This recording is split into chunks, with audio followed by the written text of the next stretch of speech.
cek boardingnya. Cocok. Cocok kan?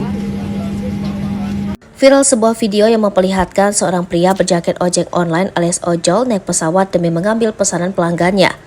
Pria berjaket ojol tersebut diketahui dari Medan, Sumatera Utara, kemudian mendapatkan orderan makanan khas Yogyakarta yakni bapia patok yang harus dibeli langsung di daerah yang berada di Pulau Jawa tersebut.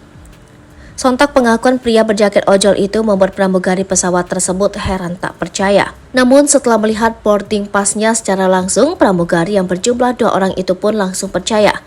Tetapi terlihat dalam video tersebut raut wajah kedua pramugari itu tampak masih terheran-heran. Momen langka tersebut sontak menarik perhatian warganet. Banyak yang penasaran dengan identitas sebenarnya dari pengemudi ojek online tersebut karena masih sulit untuk mempercayai bahwa dia benar-benar melayani pesanan hingga di luar kota. Setelah ditelusuri, terungkap bahwa sosok yang mengemudi ojek online tersebut adalah Erwin Siahaan. Erwin Siahaan menjadi sorotan sebagai pengemudi ojek online yang viral karena melakukan perjalanan dengan pesawat dari Medan ke Yogyakarta hanya untuk mengantar pesanan bakpia.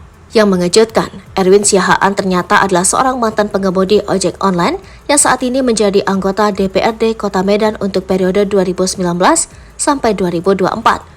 Pria kelahiran Medan 4 Desember 1982 ini terpilih sebagai anggota DPRD Medan untuk periode 2019 sampai 2024 di kursi Dapil 4 yang merupakan kuota dari Partai Solidaritas Indonesia. Erwin diketahui tinggal di Jalan Pintu Air 4 Gang Maju Kuala Bekala, Medan Johor, Medan. Dia berhasil meraih dukungan sebanyak 2038 suara, jumlah yang paling tinggi di antara para calon anggota DPRD dari PSI. Pada saat pemilihan, Erwin menceritakan pengalaman ketika dia diusir oleh Satpam karena mengenakan jaket dan helm Grab. Yang menarik adalah ketika dia menggunakan helm ojek online, beberapa Satpam di DPRD Medan tidak mengenali dirinya dan mengusirnya. Erwin kemudian mengganti seragam ojek online dengan setelan jas. Kemudian dia menunggu kedatangan istri serta kedua anaknya di depan gerbang gedung DPRD yang datang menggunakan becak motor.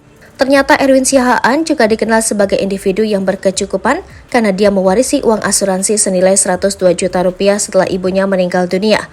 Sebelum menjadi pengemudi ojek online, Erwin pernah bekerja sebagai sopir di salah satu bank swasta di Medan.